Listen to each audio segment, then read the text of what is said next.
पहले रूस, फिर अमेरिका, चीन और अब भारत। आखिर चांद पर ऐसा क्या है जो एक के बाद एक सभी देश चांद पर जाना चाहते हैं? ऐसा क्या छिपा हुआ है चंद्रमा की धरती में जो सबको चाहिए? क्या है चंद्रमा की काली दुनिया का रहस्य? आज इन्हीं सब रहस्यों से पर्दा उठाएंगे।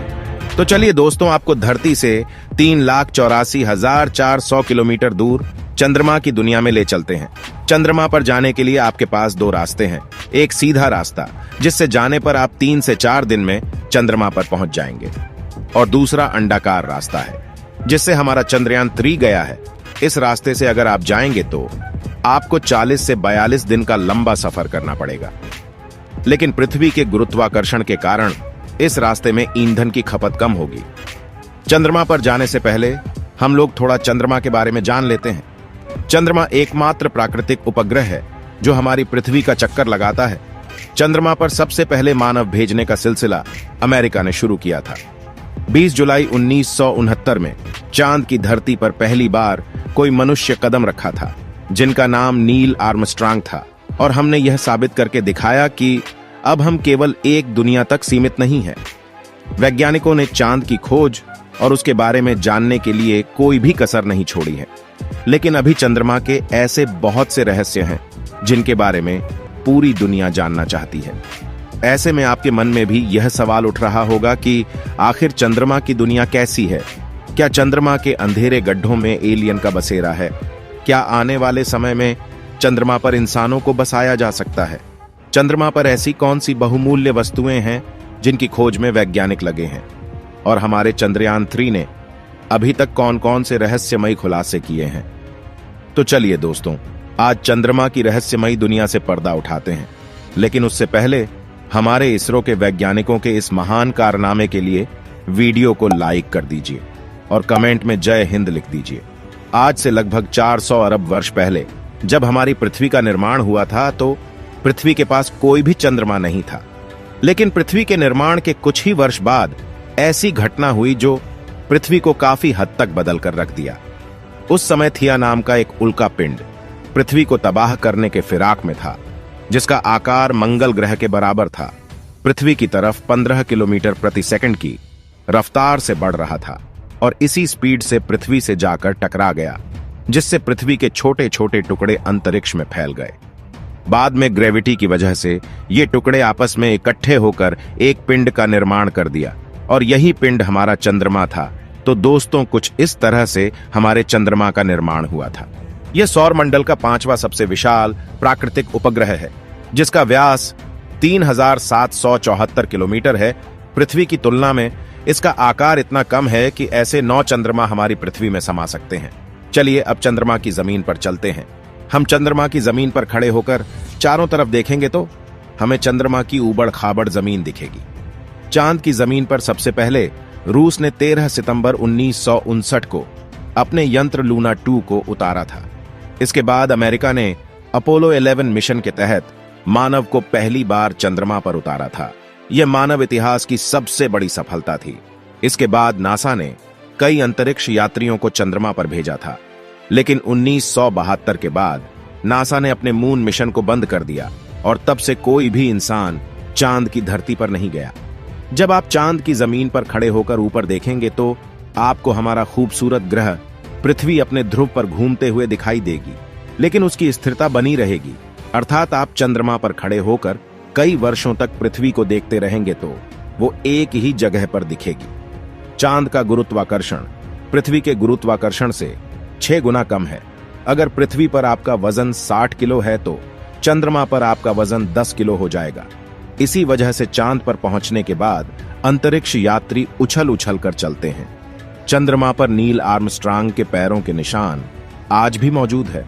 चंद्रमा पर हवा ना होने के चलते ये निशान आज भी बने हैं। अगर आप चंद्रमा पर अपने साथी से बात करेंगे तो आप एक दूसरे की आवाज को नहीं सुन पाएंगे।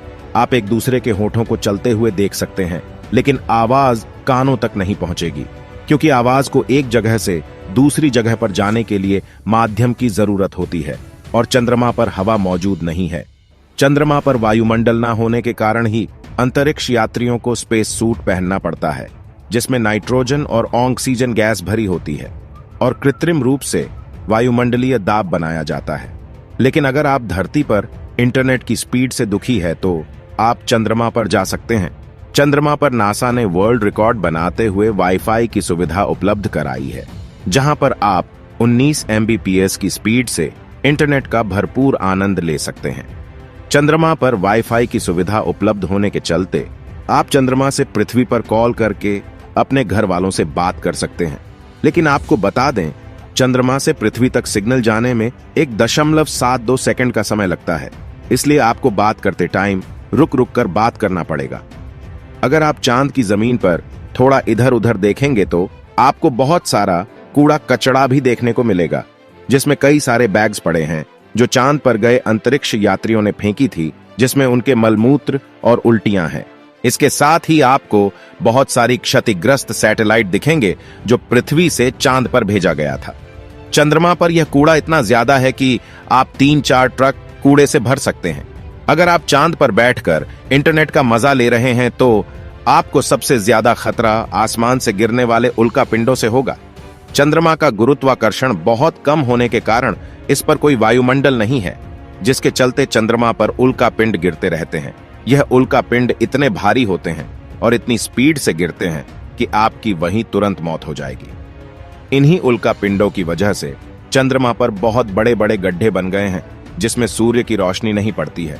यही कारण है कि जब हम पृथ्वी से चंद्रमा को देखते हैं तो चंद्रमा में काले धब्बे दिखाई देते हैं, जबकि ये धब्बे नहीं बल्कि चंद्रमा पर बने गड्ढे होते हैं। इन गड्ढों में सूर्य की रोशनी न पड़ने के कारण काले धब्बों के रूप में दिखाई देते हैं। चंद्रमा पर 14 दिन की रात होती है और 14 दिन का दिन होता है। रात में यहां का टेम्परेचर -150 डिग्री सेल्सियस तक चला जाता है और दिन में 180 डिग्री सेल्सियस तक रहता है। चंद्रमा के अलग अलग भाग का टेम्परेचर अलग अलग होता है। सूर्य के बाद अगर सबसे ज्यादा कोई चमकने वाली चीज है तो वह चंद्रमा है। लेकिन आपको बता दे, चंद्रमा की कोई अपनी खुद की रोशनी नहीं है। यह सूर्य के प्रकाश से चमकता हुआ दिखाई देता है। हमें धरती से आसमान नीले रंग का दिखाई देता है, लेकिन अगर आप चंद्रमा पर खड़े होकर ऊपर देखेंगे तो आसमान काले रंग का दिखाई देगा। दोस्तों, क्या आपको पता है कि चंद्रमा हमारी पृथ्वी से हर साल 3.78 सेंटीमीटर दूर होता जा रहा है? अगर ऐसे ही चलता रहा तो एक समय ऐसा आएगा कि चंद्रमा हमारे पृथ्वी के गुरुत्वाकर्षण को छोड़कर ब्रह्मांड में कहीं खो जाए। चलिए जानते हैं, अगर चंद्रमा हमारी पृथ्वी से गायब हो जाएगा तो क्या होगा। दोस्तों, अगर चंद्रमा नहीं होगा तो धरती पर दिन रात 24 घंटे के बजाय सिर्फ 6 से 12 घंटे का ही होगा और एक साल में 365 दिन नहीं बल्कि 1000 से 1400 के आसपास दिन होंगे। ये तो आप जानते ही होंगे कि हमारी पृथ्वी पर रात में हल्की रोशनी चंद्रमा के कारण ही रहती है, लेकिन जब चंद्रमा ही नहीं होगा तो रोशनी भी नहीं होगी और हर जगह घोर अंधेरा छाया रहेगा।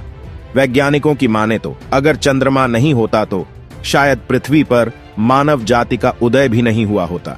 अगर चंद्रमा पर जीवन बसाने की बात करें तो यह बिल्कुल भी आसान नहीं होने वाला है, क्योंकि चंद्रमा पर दिन में तापमान बहुत ज्यादा होता है, वही रात में इतना कम हो जाता है कि इंसान बर्फ बन जाए। चंद्रमा पर कोई वायुमंडल भी नहीं है।